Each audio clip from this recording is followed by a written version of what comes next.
traité de mocheté. C'est possible, je me souviens pas de tout. Alors là, j'ai vu rouge. J'ai préféré partir, sans ça, il y aurait eu un carnage. Ah oui, je confirme. Mocheté en plus quand on voit le morceau qui se trimballe. Quoi? Vous vous prenez peut-être pour une statue grecque? Écoutez, vous leur filez notre piole, vous leur filez pas, de toute façon, lui, il va en prendre une. Et salut à tous, on se retrouve pour un nouvel épisode de Warhammer Made by Amateur. Et pour aujourd'hui, c'est une partie scénarisée avec Clément qui était venu pour la bataille royale et qui est venu un petit peu tester une partie à 2500 points d'orques et gobelins contre mes elfes sylvains. Alors ce n'est pas une bataille pure, on a fait un scénario et on a appelé notre scénario la chasse à la punaise. Et oui, on a des punaises d'Atel-Lorraine qui sont assez costaudes, les Asserais vont essayer de les ramener à l'intérieur de la forêt magique pour ne pas qu'elles tombent en notre mauvaise main, et les orques vont essayer de voir quel goût elles ont. Donc qu'est-ce que c'est que les punaises? Et bien les voici, c'est 3 pions sur la table disposés linéairement donc au début de la bataille, et il faut en avoir le plus possible à la fin du 6e tour. Le seul truc, c'est qu'elles se déplacent d'un dé de mouvement et de déplacement au début de chaque tour de jeu. Et pour les avoir, il faut les traverser volontairement. Si vous les avez dans un régiment et que vous êtes en fuite ou bien que vous avez perdu un corps à corps, vous les lâchez comme les fameux bébés phoques. Mais la seule chose qui est assez sympa, c'est que ce sont des punaises. Autrement dit, si vous les serrez trop fort ou si elles ne veulent pas se faire emmener avec vous et qu'elles implosent d'elles-mêmes, elles se lâchent vraiment et elles explosent dans votre régiment qui le porte. C'est-à-dire que si vous les avez dans un régiment, à chaque début de tour où vous avez un régiment qui possède une punaise, vous jetez un incident de tir, et si elle fait un incident, et bien en fait elle explose avec le petit gabarit de force 1 des 6 dans votre régiment. Et vous l'avez perdu jusqu'à la fin de la bataille. Donc le but de la partie, c'est d'avoir le plus possible de punaises à la fin du combat, et si toutes les punaises sont mortes, ça sera au point. Donc Clément est venu avec une partie de 2500 points orques et gobelins, il les teste, il les a jamais testés. Donc voilà, il voulait se faire une belle armée à 2500, donc il nous a pris un seigneur orque sauvage très très bourrin au combat, il a pris une grande bannière orque noire, une grande bannière or, pardon.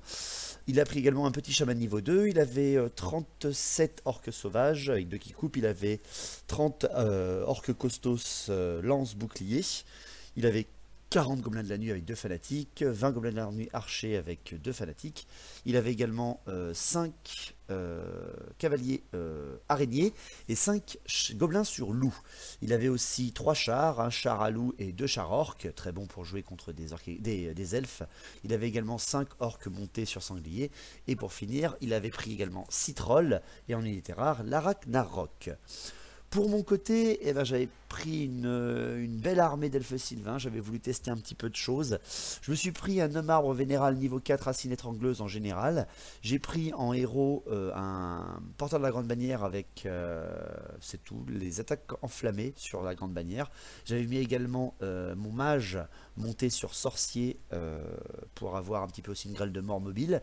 J'avais 2 unités de 10 gardes sylvains avec musiciens et flèches empoisonnées. J'avais 39 dryades avec une amadryade à l'intérieur pour avoir un peu de punchy et pour enfin jouer une horde de dryades parce que j'adore ça, j'adore les hordes. J'avais 5 cavaliers sauvages de Kurnous et j'avais pris 5 demoiselles d'Ariel pour avoir encore plus de magie encore, enfin demoiselles de l'épine, pardon, sœur de l'épine là. Et j'avais enfin 3 lémures et un homme arbre avec racine étrangleuse encore derrière pour avoir vraiment, en plus de mes 19 gardes éternels pour couvrir ma grande bannière, vraiment avoir autant de l'elfe que de l'esprit de la forêt. Voilà, un petit peu de... J'ai pas pris de gros bourrin non plus, j'ai vraiment pris ce qui me plaisait. À la magie, eh bien, Clément en petit wag a eu les attaques empoisonnées et la lune funeste, qui était quand même pas si mal que ça. Et moi, par contre, de mon côté, j'avais une chier de sorts, hein, véritablement. Mon amadryade avec le domaine de la vie a eu la régénération. Mon général avait eu la chair de pierre, les racines de la vigne, la vigueur du printemps et les êtres du dessous. Et mon mage monté avait pris le domaine, que je me trompe pas, de la bête. J'avais pris le vol du corbeau, enfin j'avais eu le vol de corbeau, 2d6 touche force 2, et j'avais eu le puissant en force et en endurance. Donc voilà, quand même de quoi pétarader un peu dans les chaumières. Pour ce qui est du déploiement, on a fait un déploiement classique. On a d'abord déployé les punaises, et ensuite on a déployé tout le monde. Donc les punaises, comme vous voyez, sont alignées au centre de la table. Pour le déploiement assez classique de Clément, qui a voulu le faire vraiment de lui-même, il a mis un flanc donc avec ses gobelins, son char à loup, ses costos, avec également ses araignées montées les plus proches à peu près de punaises, vu qu'elles avaient l'avant-garde. Il allait très certainement pouvoir en piquer une du début. Il avait mis ses trolls, sa horde en plein centre. Il avait mis son Arachnarok derrière les obstacles, vu qu'elle est guide des obstacles. Ses gobelins en horde, ses cavaliers orques et tous ses côtés un petit peu cavaliers gobelins et tout ce qui nous fait du bien avec le doublon de chars orques sur tout un flanc. Ce qui était quand même pas si mal que ça, parce que moi de mon côté en fait je me suis déployé, j'étais déjà beaucoup moins nombreux. J'ai eu mes Cournous sur mon flanc droit là aussi en espérant pouvoir lui piquer des punaises du début. Mes gardes Sylvain étaient un petit peu flanqués au niveau de la forêt avec mon homme arbre combattant à l'intérieur et mes gardes éternels qui stagnaient en fait à l'intérieur même des bois. Mon homme arbre vénérable, lui, s'est mis en plein centre pour avoir son commandement à 18+, autour de lui. J'ai mis ma horde de dryades à l'intérieur des bois sur ma gauche, mes sœurs de l'épine également, et mon petit mage sur aigle à l'arrière. Mais les murs flanqués en plein centre, mon amadriade et sa horde, et le général homme arbre. Donc voilà, pour les avant-gardes, eh bien j'ai d'abord fait mes avant-gardes. Et, enfin, on a d'abord fait déplacer, pardon, vu que c'était le tour de jeu avant les avant-gardes, les punaises. Et c'est très simple, et bien il y a deux punaises qui se sont écartées un petit peu, mais plutôt sur la ligne. Hein. Celle en plein centre a tourné un petit peu sur son flanc gauche, sur mon flanc gauche, et celle sur mon flanc gauche était complètement, même presque, en sortie de table. Tandis que celle de mon flanc droit s'est carrément rapprochée en face des araignées montées de Clément, ce qui l'arrangeait parfaitement. Ce qui fait que moi j'ai avancé mes Cournous pour menacer soit le char à loup, soit les gobelins, etc. J'ai avancé mes damoiselles de l'épine pour être vraiment plus proche d'une punaise et que ça bloque ses loups justement derrière, car il n'a pas pu bouger à plus de 12 pas des avant-gardes, ses avant-gardes. Il a juste déplacé un petit peu ses loups et avancé ses araignées montées pour qu'il pique la première punaise dès le début du tour 0. Donc c'était pas trop mal. Et pour ce qui est du début de la bataille, eh ben, j'ai eu la chance de pouvoir faire le premier tour. Donc on est parti pour cette chasse à la punaise, orques et gobelins contre Elfe Sylvain. Et bien pour le premier tour de mes elfes Sylvain, on est parti. Je fais d'abord bouger mes sœurs de l'épine pour qu'elles prennent une punaise sur mon flanc au niveau mon flanc gauche. Et surtout en fait je me place à la bonne distance pour faire directement lâcher les fanatiques gobelins. Ils sont à 8 pas, ils les lâchent pour un petit peu gêner sa ligne en fait. Hein. Je joue les orques et gobelins depuis presque 10 ans. Je sais un petit peu comment les emmerder. Donc je fais lâcher ces fanatiques là. Et bien sûr, ça l'embête énormément le pauvre Clément parce qu'il loupe vraiment tous ses mouvements, ce qui me permet après de redéplacer mes sœurs. Donc c'est vraiment quelque chose de super sympa. Ça l'emmerde déjà comme il faut. Pour ce qui est de mon flanc gauche, vraiment il se repositionne mais vraiment très légèrement. J'envoie mon mage monter derrière les murs et c'est tout. Vraiment pour le reste, hein, je reste stagnant. Je ne déclenche pas les enfers tout de suite. Il ne faut pas se faire avoir par son orgueil. À la magie, je fais 6 et 5, donc je tente mes racines, je le passe, et Clément me le laisse passer. Derrière, mes sœurs tentent le Anraïr sur les orques montés, je le passe, ce qui est plutôt pas trop mal. Pour ce qui est ensuite du moment où il faut absolument le faire, mon général est à 24 pas de la horde d'orques sauvages, donc je tente tout de suite les êtres du dessous. Je veux les tomber, ces orques sauvages, parce qu'ils sont très nombreux, et dans ma horde de dryades, ils vont me les tailler en petits bois. Donc je jette pour faire les êtres du dessous au maximum sur la horde d'orques sauvages, et je fais un irrésistible.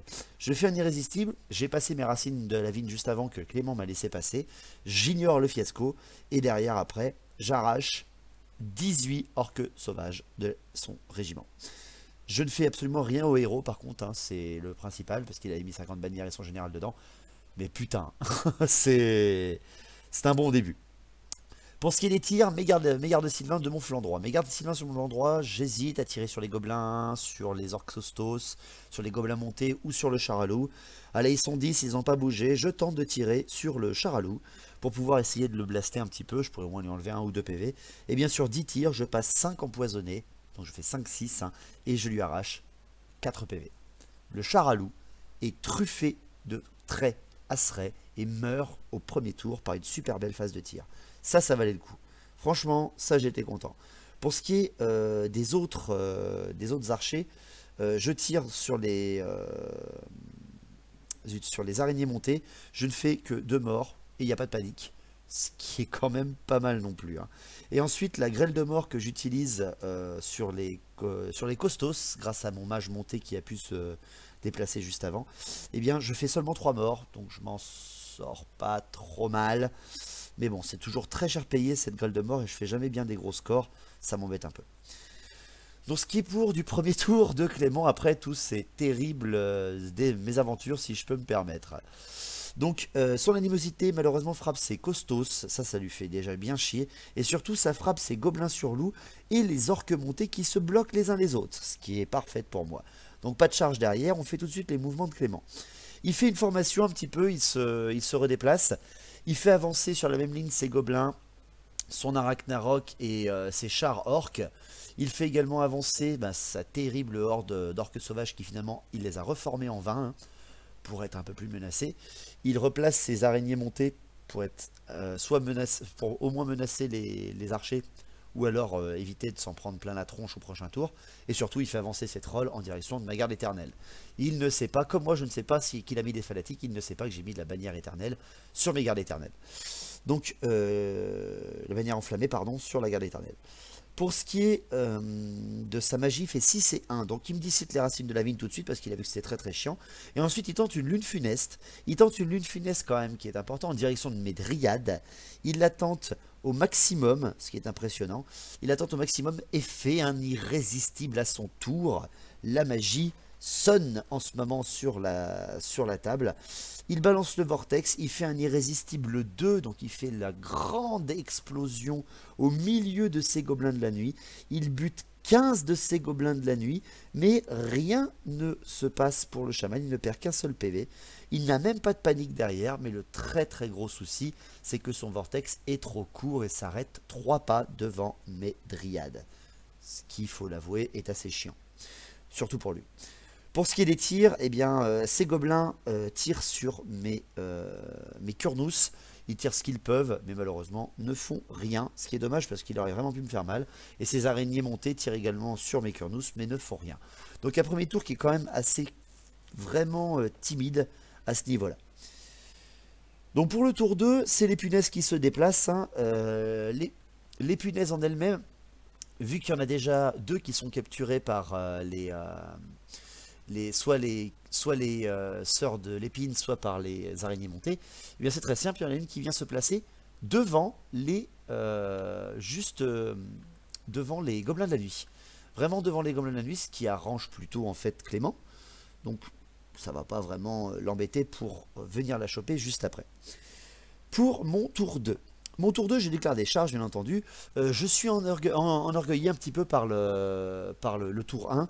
Donc, je lâche la frénésie de mes Kurnous sur les archers gobelins de la nuit. Et je perds déjà un mec sur la riposte des tirs parce qu'il maintient sa position et tire.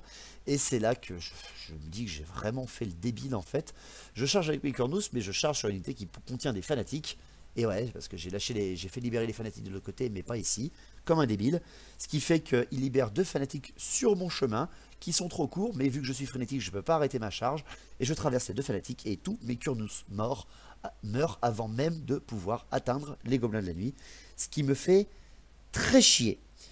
Pour ce qui est de la charge, je me tâte et je me dis, allez, je peux tenter le coup. Ils ont déjà perdu beaucoup de monde après leur fiasco.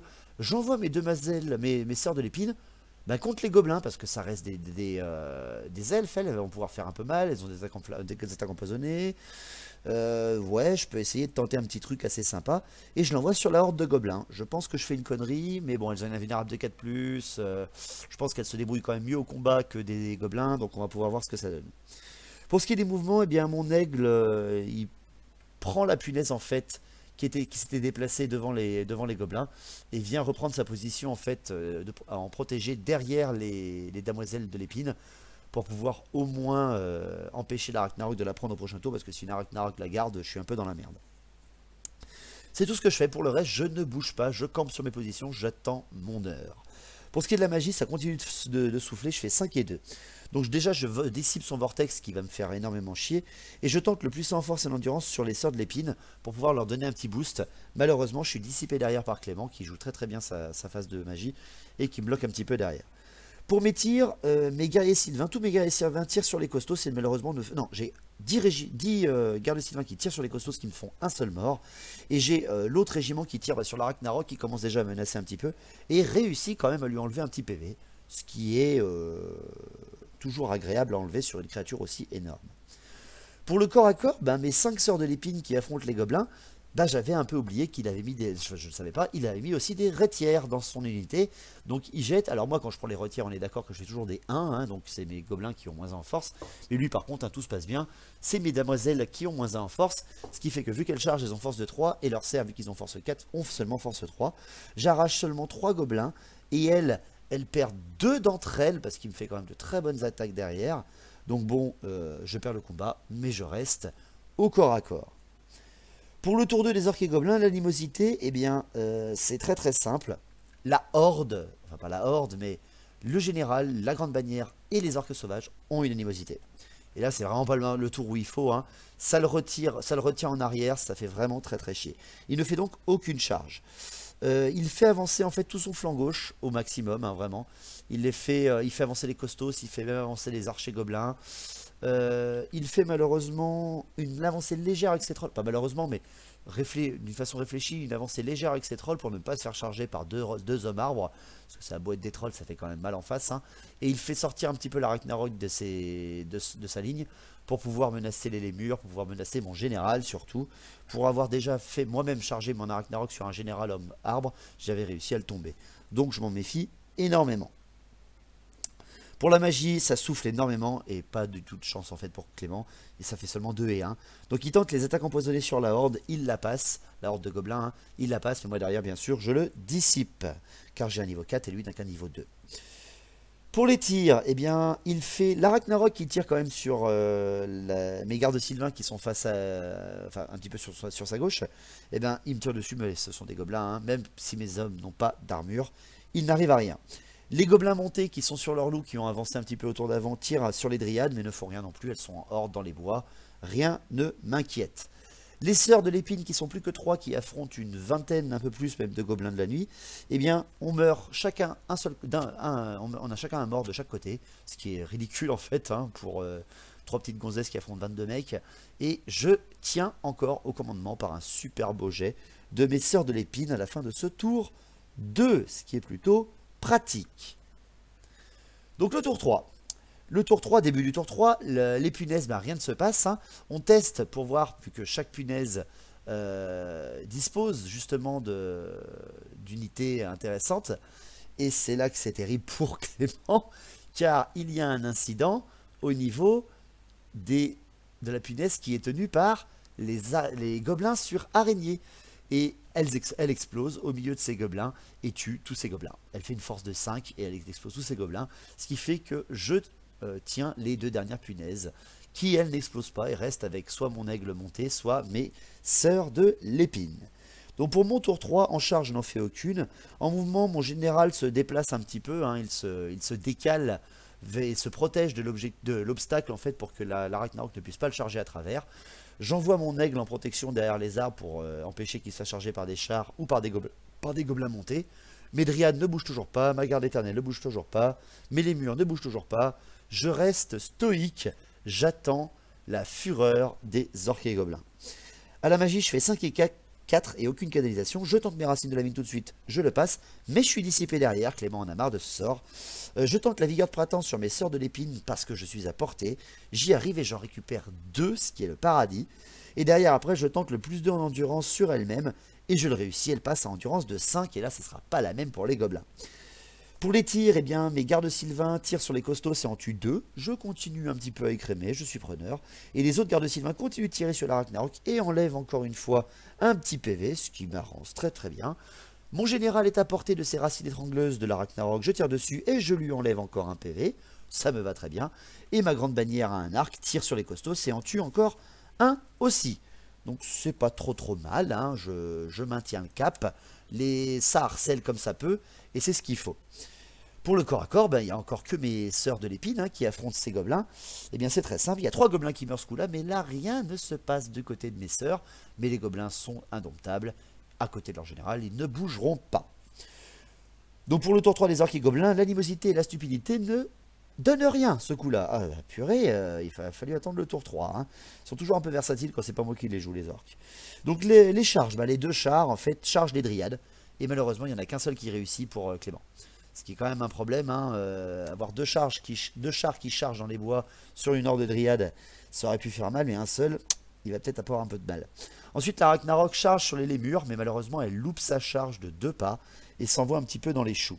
Ce qui est par contre très impressionnant de mon côté, c'est que les trolls arrivent à charger avec une charge ogre magnifique de 12, ma garde éternelle à l'intérieur des bois.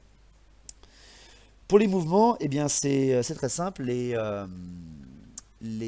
chevaucheurs se tournent en fait, se tournent pour pouvoir en fait bouger juste après et se déplacer un petit peu mieux en direction du centre, car il s'était tourné juste autour d'avant. Ils voient que sur l'autre flanc ça bloque complètement, les gobelins sur loup ont traversé la ligne. Ça va un petit peu poser problème s'il ne les amène pas un peu au centre, vu que sa horde d'orques sauvages a beaucoup fondu. Il lui faut plus de punch. Pour ce qui est de ces costauds et de ces archers gobelins, ces archers gobelins en fait, se sont mis à portée de tir de mes archers elfes sylvains. Et ces costauds, couverts entre guillemets par des gobelins, vont commencer à avancer d'une façon assez drue. Pour ce qui est après de ces orques sauvages, ils avancent bien sûr au maximum pour venir menacer au plus vite l'homme arbre ou les gardes sylvains. À la magie, ça ressouffle encore terriblement pour Clément, il fait 2 et 2. Il tente encore une fois les attaques empoisonnées sur la horde de gobelins et je le dissipe derrière, grâce à mon niveau 4. Pour les tirs, les gobelins de la nuit tirent sur mes gardes sylvains, et quand même, il y a 20 tirs en face, hein, et il me fait 3 morts. Il me fait 3 morts, je teste, mon général est loin, et malheureusement, pour Clément, je reste sur la table, grâce à un beau commandement des elfes quand même. Le corps à corps. Alors, le corps à corps, ça, je le voyais très mal, je le voyais très mal, je le voyais me rouler dessus. 6 trolls, hein. 6 trolls, alors pas les trolls d'eau, hein, ce sont des figurines de trolls d'eau, mais ce sont 6 trolls classiques qui affrontent 20 gardes éternels dans les bois avec une grande bannière. Donc j'ai 9 gardes éternels qui sautent, 9 gardes éternels, ce qui est quand même pas mal hein, contre le nombre d'attaques que je prends dans la tronche. Mais c'est surtout en fait que j'ai le frappe toujours en premier, et que j'ai le 1 pour relancer les blessures, et j'ai la frappe sur 3 rangs vu que je frappe depuis des bois, c'est pour ça que je les ai laissés dans les bois. Et avant même d'avoir les touches, les très nombreuses attaques de lance à double lame de mes asserets arrachent 3 trolls. 3 trolls meurent avant de faire quoi que ce soit, car je leur arrache la régénération grâce à la bannière de la flamme éternelle.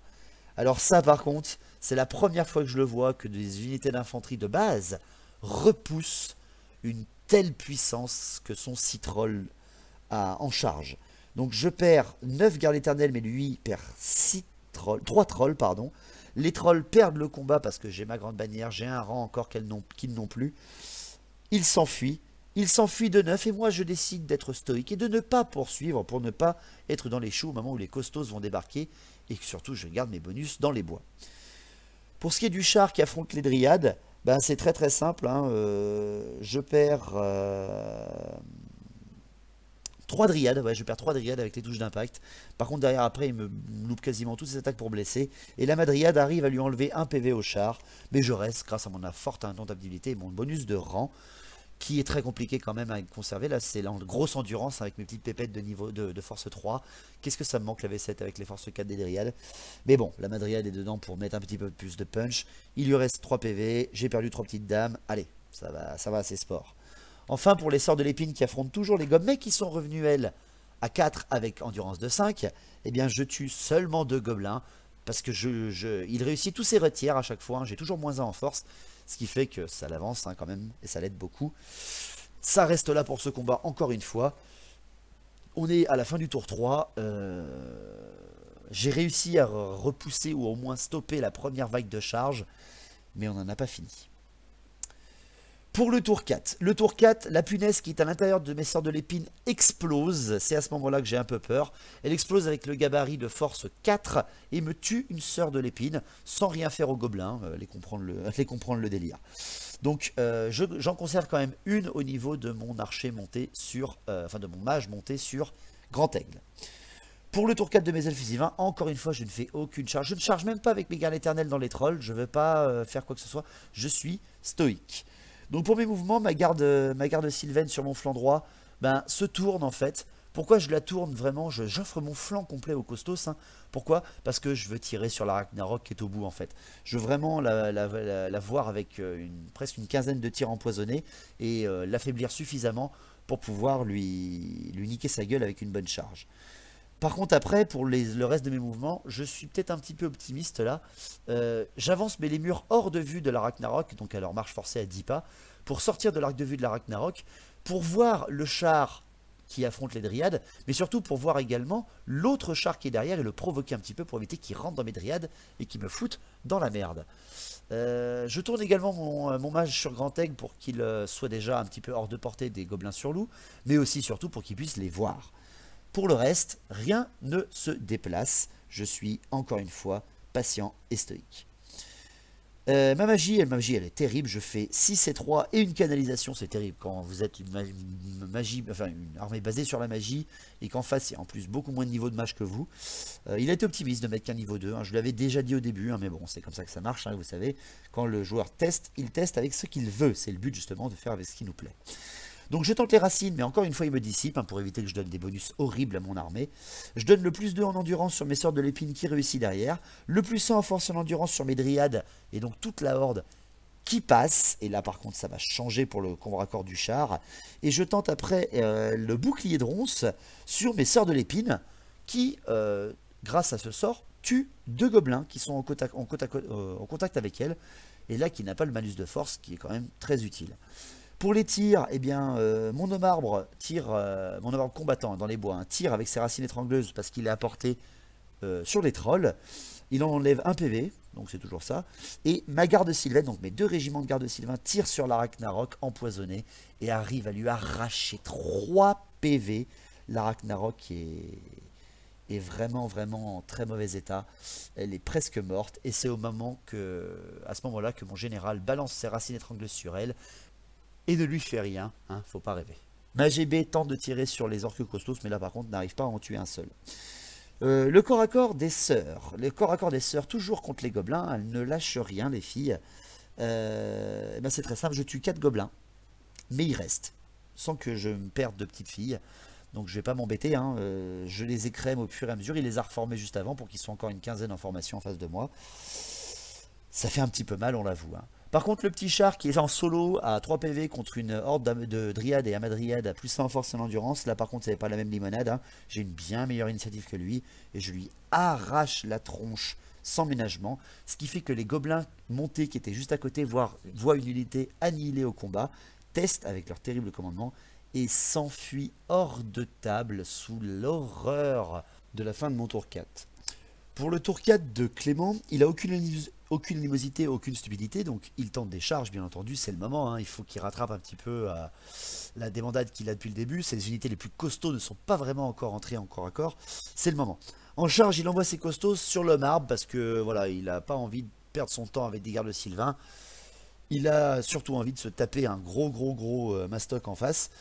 Le seul problème, c'est qu'ils sont très loin de leur général, et qu'ils loupent leur test de commandement de terreur, et se bloquent dans leur charge face à mon homme arbre, ce qui m'arrange énormément. Pour ce qui est de la Ragnarok, par contre, il l'envoie charger mes gardes sylvains, hein, et ben je les mets en fuite, faut pas rêver.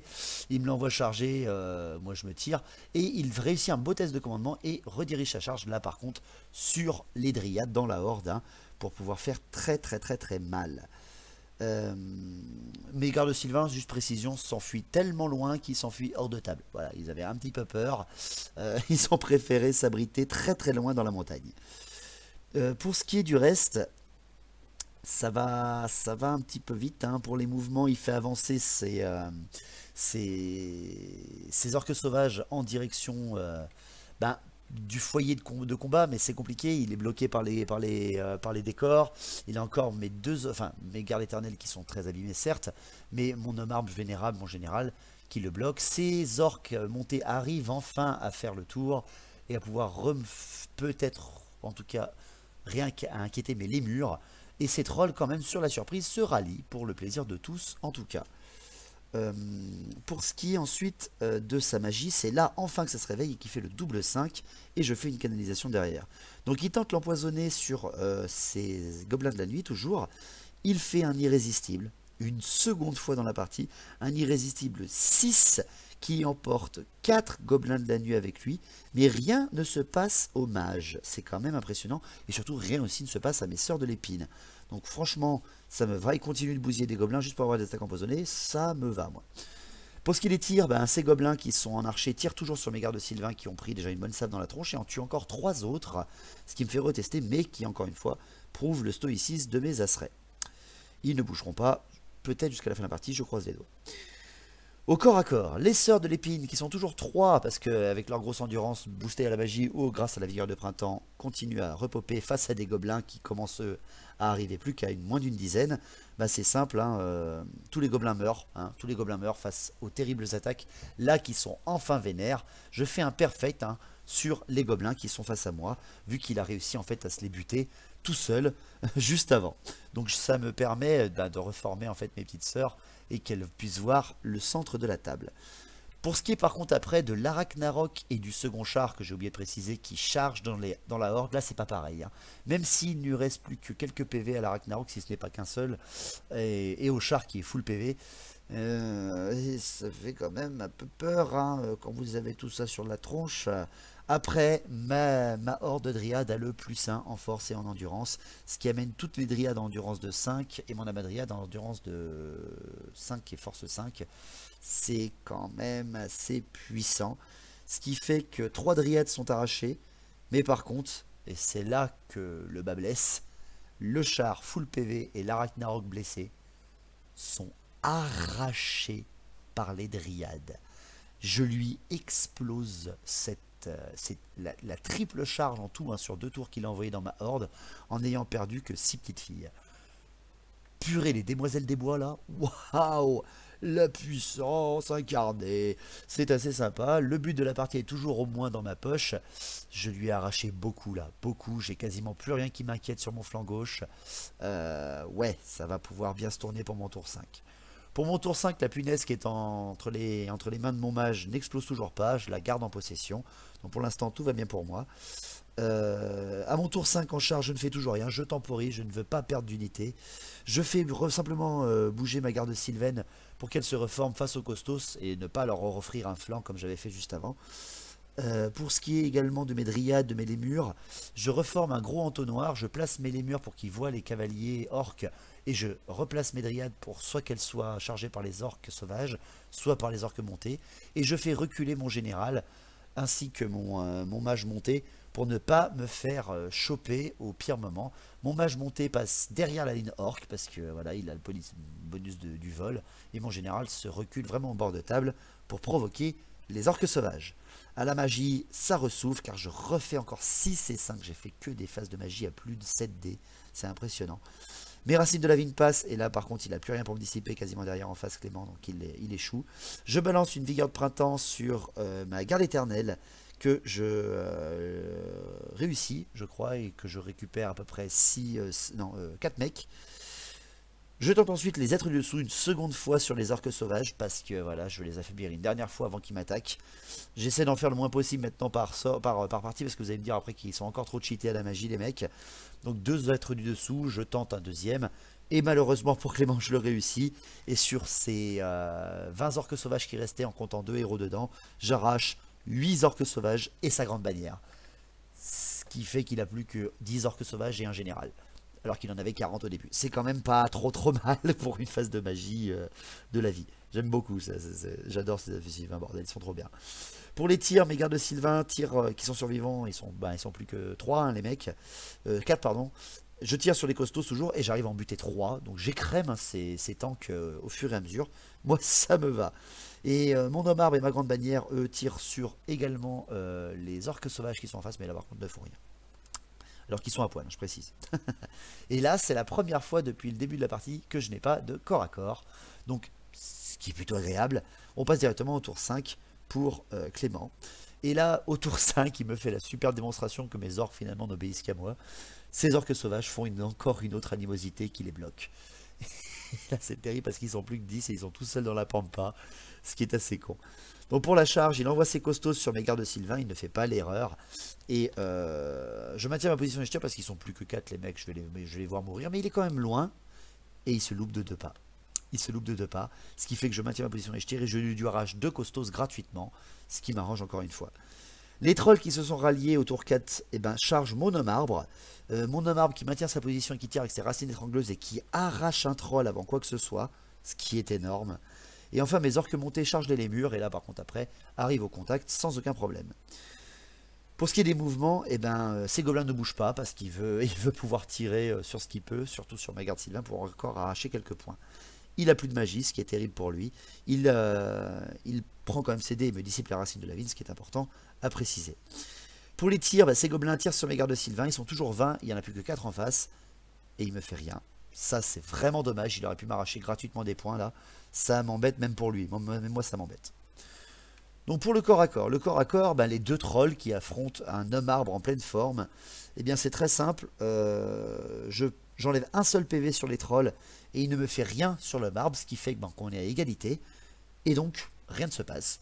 Ce qui est impressionnant quand même hein, pour des mecs, ouais non, là, ils sont que deux, enfin c'est un putain d'homme arbre, d'habitude les hommes arbres sont super puissants, mais là il n'a pas les attaques enflammées, hein, le mec, ils ont la régène en face, mais pas lui, donc c'est quand même un bon atout. Par contre, pour ce qui est là, de la bataille des 5 orques montés avec lance hein, et bouclier contre mes lémures, eh ben, j'ai la mauvaise surprise de voir 2 orques chez Clément mourir, mais mes lémures prennent quand même un petit peu de dégâts dans la tronche, mais vraiment que dalle, quasiment que dalle. Hein. Un PV sur un lémur, je crois. Ce qui est quand même très impressionnant, c'est que il charge, il m'enlève un PV et il a une bannière. Ben moi, j'ai perdu un PV. Et j'ai été chargé et tout ça, bah, même si j'ai arraché 2 mecs en face, bah, j'ai perdu, j'ai un bon commandement, je teste et je m'enfuis comme une merde avec mes lémures. Et là c'est la très très mauvaise surprise, je m'enfuis, il me poursuit, je m'enfuis de 9 et il me poursuit de 7. Et putain ça m'arrange parce que là sinon ça me faisait un peu mal de voir mes lémures qui ne meurent pas au combat perdre au résultat et s'enfuir. C'est vraiment ça qui est dommage avec les esprits de la forêt, de ne pas pouvoir leur mettre les étendards et tout ça, je trouve ça abusé. Ils leur ont enlevé le tirailleur mais pas d'étendard. Ça fait chier. Donc on est au dernier tour, le tour 6. Le tour 6, ma punaise en possession de mon mage n'explose pas. Donc pour finir le jeu quand même, parce qu'on avait décidé de faire juste un tir au 7e tour pour voir si elle explosait ou pas, on finit la partie du 6e tour. Avec mes elfes sylvains, je fais une charge de ma garde éternelle dans le flanc des trolls parce qu'ils resteront toujours partiellement dans les bois, ce qui m'arrange car ils auront toujours tous les bonus, même s'ils sont beaucoup moins nombreux. À la magie, mes dryades provoquent les orques sauvages, vraiment, hein, elles viennent se placer devant et surtout permettent de faire un énorme barrage de bois vert pour que mon général, lui, passe derrière elle et soit totalement à l'abri. Mes sœurs de l'épine se déplacent en direction des archers gobelins de la nuit et des costos pour pouvoir les gêner. Un petit enrahir me ferait pas mal de bien, pardon. Tandis que mon mage reste planté devant le pilier de pouvoir pour observer les futures runes elfiques de victoire approcher. Espérons en tout cas. À la magie, je fais 6 et 2, donc je fais le puissant en force et l'endurance sur mes dryades, qui est dissipé derrière par Clément. Et derrière, après, je tente la vigueur de printemps sur mes dryades. Ouais, je le tente. Et je regagne 4 dryades. C'est parfait. Et après, pour finir, vu que j'ai passé les racines de la vigne juste avant, je récupère également... je réussis le sort de plus 4 en endurance sur les dryades, les petites dridries, et elles deviennent monstrueuses à endurance de 8, les pépettes. Donc une horde à endurance de 8 qui a 2 attaques, c'est moche, c'est très très moche. Donc pour les tirs, mes gardes Sylvain qui sont plus que 4 continuent de tirer sur les costos et en arrachent encore 3, ce qui fait que les costos sur toute la partie, ils ont perdu la moitié de leur effectif sans aller une seule fois au corps à corps. C'est immonde. Et au corps à corps, les trolls qui affrontent le marbre et les gardes éternels, ce coup-là, avec la grande bannière qui a la bannière enflammée et qui attaque depuis les bois. Là, c'est pas pareil. Les trolls sont exterminés au combat, ce qui me fait reformer mes gardes éternels pour le voir en même ligne les costos qui vont pas tarder d'arriver à leur dernier tour. Pour le dernier tour 6, la charge des orques montés sur les lémures qui passe, hein. Bah oui, sans aucun problème. Alors, je les ai ralliés, j'ai oublié de le préciser d'ailleurs, tiens oui, je les ai ralliés juste à mon tour d'avant. Donc je maintiens ma position, je préfère que ça, de toute façon, je préfère ne pas m'enfuir. Il envoie également ses orques sauvages dans la horde de dryades, parce que perdu pour perdu, on y va pour aller bouffer du cul. Et il envoie ses costos dans mes gardes éternelles, sans vraiment de ménagement. Il charge d'abord mes gardes Sylvain, que je fais enfuir, pour aller ensuite se rabattre sur ma garde éternelle dans la plus grande violence. Je reste à un pas du bord de table avec mes gardes de Sylvain. Quasiment tous mes archers ont failli sortir de table tout seuls. Hein. C'est un petit peu la tactique quand on fait un bord de table. Pour le reste de ces mouvements, bah, ces gobelins ne bougent pas, ils restent où ils en sont. La magie n'a plus rien à faire. Les tirs, tous les gobelins tirent sur le marbre qui est toujours dans les bois. Et là, avec une volée de 20 flèches sur un arbre qui est gigantesque au milieu d'une forêt, ils lui font rien. Faut pas pousser avec son énorme endurance. C'est leur petite force de 3 en tir. Donc pour terminer, le corps à corps. Hein. Le général attend le 6e tour, le général orque sauvage, pour lancer sa wag dans la toute violence des orques et gobelins. Les orques montés contrôler les murs, il repère encore 2 autres orques et il me fait rien aux lémurs. Et là, ce coup-là, je reste au combat dans la violence. Hein, il faut bien quand même un petit peu. La garde éternelle contre les costauds, je perds seulement 4 gardes éternelles. Par contre, je n'arrache que 3 costos. C'est des costauds quand même, hein. C'est puissant en face, il y a de la bonne endurance. Là, ils s'en foutent de l'enflammer. Donc je perds, mais heureusement, je suis tenace, en plus dans les bois, etc. Donc je ne bouge pas, merci la garde éternelle. Avec leur commandement à 9 relançables, ils ne bougent pas d'un pet. Et pour terminer, la horde de dryades à endurance de 8, je précise bien, hein, contre les 10 orques sauvages avec leur général. Il y a un duel bien entendu entre la madriade et le général orque et gobelin. Eh bien sachez que le duel ne donne absolument rien. Le général orque sauvage qui a 7 ou 8 attaques au combat, force 5 ou 6, ne fait rien à l'endurance de 8 de mon amadriade. Et mon amadriade après avec sa force de 4 ne fait rien à l'endurance de 5 du général orque sauvage. Donc elle est stoïque. Elle tient majoritairement et vaillamment face au combat pour protéger son homme arbre. Tandis que derrière, il y a 4 orques sauvages qui meurent contre 3 dryades en face. Ce qui fait finalement perdre les orques sauvages au combat, qui s'enfuient de 8 et qui ne sont pas rattrapés par mes dryades derrière. Donc l'armée orque et goblin est en fuite ou stoppée dans son avancée. J'ai quasiment rien perdu à cette partie. Le scénario se joue à la fin sur la punaise qui est en possession de mon grand aigle, enfin de mon mage sur grand aigle. Je teste et elle ne fait pas d'incident de tir. Donc sur le scénario, je peux ramener au moins une punaise sacrée dans Atel-Lorraine pour la mettre dans les bois sauvages, tandis que les orques et gobelins ont été largement calmés. Donc voilà, je remercie Clément pour sa participation. C'était pas facile d'affronter... Déjà de commencer avec des orques et gobelins. Vous demanderez à Arthur qu'est-ce qui se passe quand on teste les orques et gobelins, il adore ça. Mais surtout, démarrer avec des orques et gobelins contre des elfes sylvains, c'est pas facile du tout. Donc je le remercie, hein, ça a été, c'est lui qui a voulu faire la partie, qui a voulu affronter ces mecs-là. Donc ne partez pas dans les commentaires en me disant que c'était trop facile ou quoi que ce soit. Non, non, non, c'est un scénario qu'on a même créé tous les deux dans le design et dans le plaisir, vraiment. Hein. Une bonne entente et tout, des bonnes phases où on a bien rigolé, des gobelins qui balancent des filets sur des damoiselles montées sur des cerfs, on a eu plein de blagues salaces. Donc c'était assez sympa. Je vous remercie tous pour vos encouragements pour le JDR, pour le reste, enfin pour tout quoi, c'est super cool. Il y aura peut-être plus de temps entre les épisodes à partir de cette sortie-là, parce que voilà, le boulot recommence fortement. J'avais pris beaucoup d'avance pendant le mois de mai. Le mois de juin et surtout le mois de juillet risque d'être un peu plus large. Peut-être plus de 2 sorties par semaine entre le JDR, l'histoire de Ingrid Gallard et les parties en direct. Il faudra prendre un peu votre mal en patience et peut-être n'avoir qu'une seule sortie par week-end. Donc je vous remercie tous. On se revoit la prochaine et surtout, longue vie à Battle, au vrai Battle.